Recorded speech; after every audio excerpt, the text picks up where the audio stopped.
தனுசு ராசி, தனுசு லக்னத்தை அதுல பிறந்தவங்களுடைய ஜாதகத்துல எந்த மாதிரி கிரகங்கள் இருந்தா, கிரக அமைப்பு எப்படி இருந்தா இவங்களுக்கு நம்பிக்கைக்குரிய கீழ்ப்படிந்து நடக்கக்கூடிய, நல்ல ஞாபகம் வச்சு, இவங்களுக்கு கீழ்ப்படிந்து நடக்கணும்னு விரும்புவாங்க. இவங்க நம்பக்கூடியவங்களா இருக்கணும்னு விரும்புவாங்க.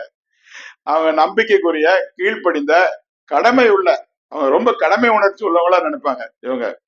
அது மாதிரி இனிமையா பழகணும், இனிமையான வாழ்க்கை துணர் அமைவாங்க. தனுசு ராசி தனுசு லக்னம் விரும்புறது நம்பிக்கைக்குரிய கீழ்ப்படிந்த கடமை உணர்ச்சி உள்ள இனிமையான வாழ்க்கை துணர் வேணும் அப்படின்னு சொல்லி நினைக்கிறாங்க. அது எந்த மாதிரி கிரக அமைப்பு இருந்தா அது மாதிரி நடக்குது. தனுசு ராசி தனுசு லக்னத்துல 2வது அதிபதி சனி, 7ஆம் அதிபதி புதன், 11ஆம் அதிபதி சுக்கிரன். இந்த 3 பேர் தான் அவங்க திருமண வாழ்க்கையை நிர்ணயிக்கிறவங்க.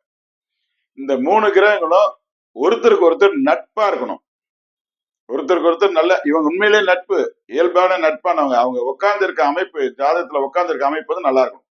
இவங்க இயல்பாவே ஒருத்தருக்கு ஒருத்தர் நட்பு தான். இவங்க மட்டும் ஜாதகம் நல்லா அமைஞ்சிட்டாங்கன்னா இவங்க திருமண வாழ்க்கையில கொடுத்து வச்சவங்க தான்.